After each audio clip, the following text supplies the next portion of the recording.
국민의힘이 오늘 비대위원장 인선 문제를 논의합니다. 당 주류는 한동훈 법무장관을 비대위원장으로 추대하려는 분위기인데요. 자, 오늘 열리게 되는 연석회의가 분수령이 될 전망인데요. 국회 연결해서 자세한 내용 들어보겠습니다. 자, 소지영 기자 나오십시오. 네, 국민의힘은 오늘 오후 2시 당 지도부와 현역 의원 그리고 원외 당협위원장이 참여하는 연석회의를 소집했습니다. 김기현 당 전 대표의 사퇴 이후 당을 비대위 체제로 바꾸기로 한 가운데 비대위원장 선임 등 당내 의견을 수렴하기 위한 절차입니다. 지난주 금요일 의원총회에 이어 더 많은 의견을 듣기 위해 참석자 범위를 넓힌 겁니다. 친윤그룹은 오늘 연석회의에서 한동훈 법무부 장관을 비대위원장으로 사실상 추대하려는 분위기입니다.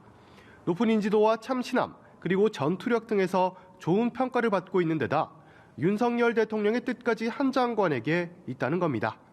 한 친윤계 의원은 기본적으로 총선판을 흔들어 놔야 한다며 수도권표를 가져오기 위해선 한 장관이 비대위원장으로 가장 적합하다고 밝혔습니다. 이와 관련해 윤재옥 국민의힘 대표 권한대행은 조금 전 최고위에서 당원과 국민의 눈높이에 맞는 비대위원장을 모시겠다고 말했습니다. 반면 지난 금요일 의원총회에서 봤듯 비주류에선 한동훈 카드에 대해 반대 목소리가 나올 수 있습니다. 한 장관이 수직적인 당정 관계를 극복할 수 있느냐는 우려와 함께 한 장관은 아껴 써야 하는 카드인 만큼 선대위원장으로 활용하는 게 더 낫다는 의견도 나옵니다. 이런 가운데 한동훈 장관은 오늘 비공개 일정 참석을 취소하는 등 여당 내 논의의 흐름을 주시하는 분위기입니다. 네, 민주당은 이낙연 신당 문제를 놓고 시끌시끌하다고요. 이 소식도 정리해 주시죠. 네, 그렇습니다. 민주당 내부에선 이낙연 신당을 놓고 반대의 목소리가 높아지는 분위기입니다. 친명 원외 모임인 더민주혁신회의는 이낙연 전 대표를 규탄한다면서 창당 구상 중단을 촉구했습니다. 강득구, 이소영 의원 등 초선 의원 주도로 이 전 대표의 신당 창당을 반대하는 연서명도 이루어지고 있는데요. 현재까지 소속 의원의 절반이 넘는 110여 명이 참여한 것으로 알려졌습니다. 오늘 오후 2시에 열리는 영화 길위의 김대중 시사회에도 관심이 쏠립니다. 이재명 대표와 김부겸 전 총리가 사전 환담 형식으로 조우할 것으로 보이는데 당 상황과 관련해 어떤 대화가 오갈지 주목됩니다. 이재명 대표는 이와 별도로 김부겸 전 총리, 정세균 전 총리와 개별 회동도 추진하고 있습니다.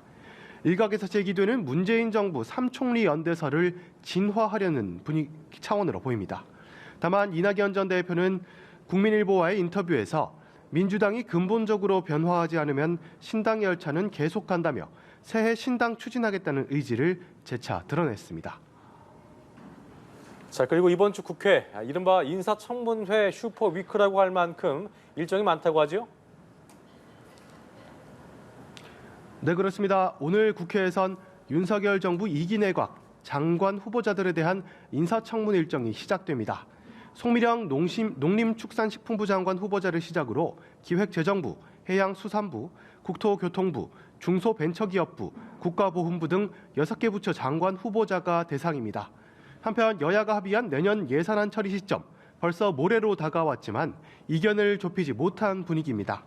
국민의힘은 모레 처리가 어렵다면 28일 본회의에서 예산안을 통과시키자는 입장이지만 민주당은 합의 불발 시 20일 자체 수정안이라도 처리하겠다고 압박하고 있습니다. 지금까지 국회에서 전해드렸습니다.